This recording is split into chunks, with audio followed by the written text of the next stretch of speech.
Good day, I'm George McCaslin, the online moderator for the Dad's House Educational Center.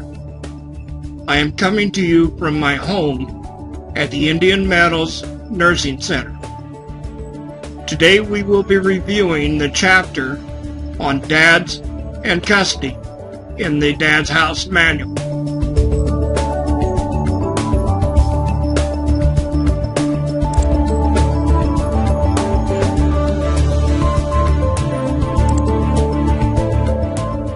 Many think the courts are rigged against dads, but the reality is more about attorneys unwilling and or lacking the knowledge to truly represent a father. That is why it is important to learn how to interview and hire the right attorney. It is also important to learn what you can do on your own, rather than spending thousands of dollars paying attorneys to do the prep work. In this way, when you are ready to hire an attorney, you are better prepared to work as a team for a common goal. In this beginning article on custody, we begin with getting started and where you want to start in the whole process of preparing for a custody filing. Next is contested considerations in child custody. The decision whether to pursue custody is one of the most difficult a man will have to make. From there we come to basic procedures to be demanded in a custody consideration, such as a jury trial in those states that allow it. Next is concepts to be made apparent, followed by what expert witnesses you want to obtain. From there we come to questions in specific areas. Several lines of questioning that can have direct and significant impact on the decision are frequently overlooked in custody trials, so this section addresses that.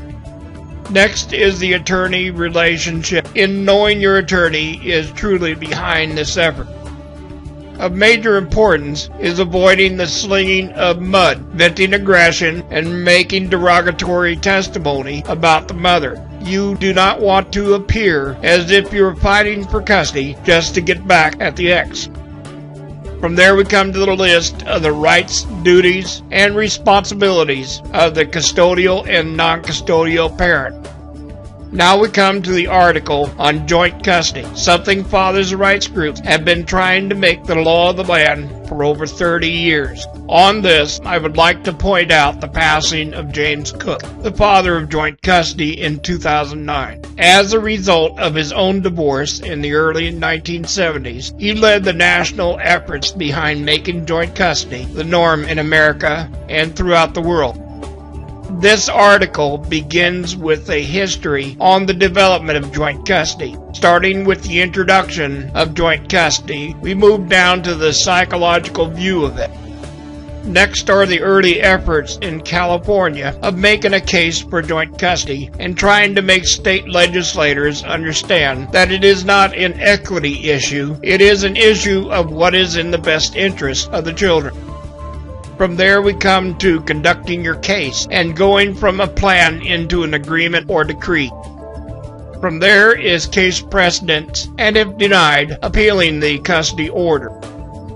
The next article addresses a much more extreme form of joint physical custody called bird nest custody. With bird nest custody, rather than the parents having joint physical custody of the children have joint physical custody of the parents. Though rare in the U.S., these rulings are becoming much more common in Canada.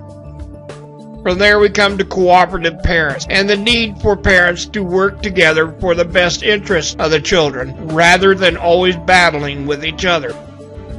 In this we address the needs of the parents in the process of a breakup, followed by the needs of the children following the breakup of the parents. This is followed by developing a cooperative parenting plan. In considered factors in child custody, we address the reasons why a parent wants custody, beginning with evaluating your motives for wanting custody, positive parenting factors, accentuating the positive, learning to avoid the negative factors, and what general factors that need to be considered. The next article is on child custody prep and interrogatories. This covers what preparations need to be done and the type of interrogatory questions you may be asked or want asked of the other parent. In this we cover brief background and history, marital history, residential history, miscellaneous information, and children. Next is the steps to take if the child has been removed from the state in violation of custody orders or during the period of time when a custody hearing is going on.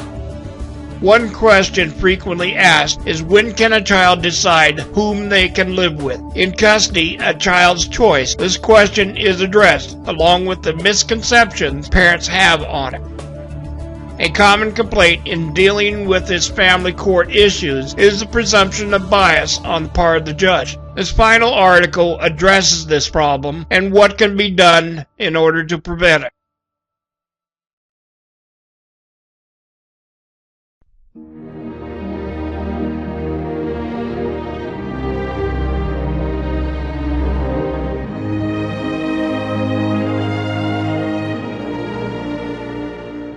Your children are not your children. They are the sons and daughters of life's longing for itself. They come through you, but not from you. And though they are with you, yet they belong not to you. You may give them your love, but not your thoughts, for they have their own thoughts. You may house their bodies, but not their souls, for their souls dwell in the house of tomorrow, which you cannot visit, not even in your dreams. You may strive to be like them, but seek not to make them like you. For life goes not backward, nor tarries with yesterday. You are the bows from which your children, as living arrows, are sent forth. The archer sees the mark upon the path of the infinite, and he bends you with his might, that his arrows may go swift and far. Let your bending in the archer's hand be for gladness, for even as he loves the arrow that flies, so he loves also the bow that is stable.